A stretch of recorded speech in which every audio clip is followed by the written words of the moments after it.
Quand on lit dans les médias des idées d'investissement, des fois, on a peut-être le réflexe de dire, mais ça me semble que c'est tout le temps les mêmes idées qui reviennent. Puis les gens ou nos clients demandent, ben, dans quoi, Simon, tu investis en ce moment? Bien, il y a plusieurs secteurs d'activités qui nous intéressent sur le long terme. Puis là, on va en regarder quelques-unes. Puis moi, j'appelle ça, notre stratégie, entre autres, c'est d'investir dans les 4D. C'est quoi? C'est 4 tendances où on peut trouver des entreprises qui offrent dans ces secteurs-là à prix raisonnable, qui pourtant sont très prometteurs pour voir une croissance des ventes au sein de ces entreprises-là dans les prochaines années. On va parler du premier D en premier, c'est la démographie. On en parle beaucoup dans les médias, mais rarement les gens vont essayer de développer une thèse d'investissement sujet. C'est la croissance de l'immigration au Canada. Donc, puis c'est la même chose aux États-Unis, mais au Canada en particulier, actuellement, c'est environ 1 personne sur 4 de la population canadienne qui est immigrante. Puis on le sait, hein, sur 18 mois, on accueille encore un autre million de personnes.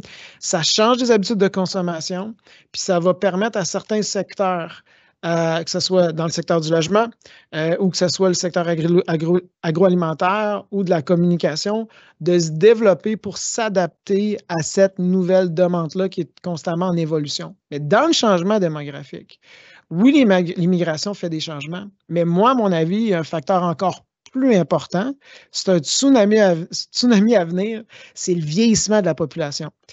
Aux États-Unis, actuellement, il y a environ 55 millions de personnes qui sont âgées de plus que 65 ans. Dans 10 ans, c'est 80 millions de personnes. Donc, ce changement-là, une hausse de 80 %, c'est phénoménal, puis ça va vraiment changer plusieurs changements de consommation, d'habitude puis d'adaptation.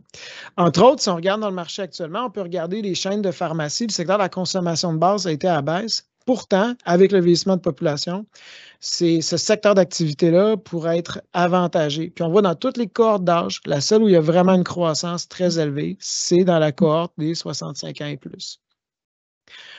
Un autre D, c'est les données. Ici, je fais référence à la numérisation du commerce. Donc, on voit vraiment de plus en plus, on parle de l'intelligence artificielle, mais c'est quoi la fonction première de l'intelligence artificielle? C'est de miner des données, c'est fouiller dans des datas. Et le nombre de datas d'ici 10 ans va plus que se multiplier par 10. C'est énorme.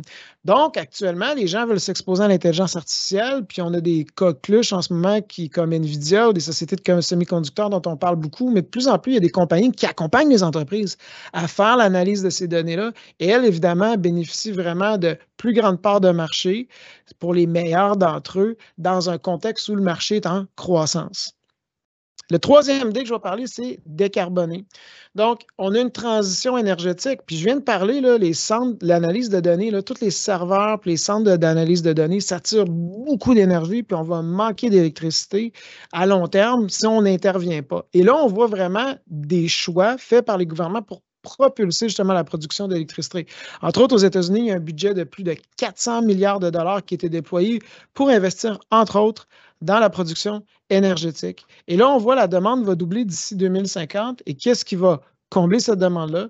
Ça va être entre autres de l'énergie propre, que ce soit solaire, éolien, de la capture aussi de l'innovation dans d'autres types d'énergie, jusqu'à la capture de CO2. C'est une grosse tendance. Et on le sait, ce qui était énergie propre l'année dernière, c'est un secteur qui a vraiment été impacté. Pourtant, la thèse d'investissement à long terme peut être pertinente. Le dernier D que je vais parler aujourd'hui, c'est la démondialisation. Donc, on a vu avec les enjeux de chaîne d'approvisionnement et les tensions géopolitiques entre les États-Unis et la Chine, tout fabriqué en Chine, c'est peut-être pas une idée. Donc, on ramène la fabrication au niveau de la proximité. Et là, on voit que la construction et la création d'emplois dans le secteur manufacturier est en croissance. Mais moi, ce que je dis aux gens, je dis ça, ce n'est que le début parce que entre les enveloppes budgétaires qui ont été déployées par les gouvernements et les annonces d'entreprises qui planifient d'implanter une nouvelle manufacture en Amérique du Nord, puis l'exécution, bien, il y a un délai. Donc, on n'a pas encore pleinement mesuré l'impact de tous ces changements-là à venir. Donc, si vous cherchez des nouvelles idées d'investissement, si vous voulez savoir nous, ce qu'on fait pour vous en termes de gestion de portefeuille, c'est quoi les grandes tendances qu'on identifie? Bien, les 4D, c'est entre autres des secteurs qu'on va privilégier. Je vous remercie.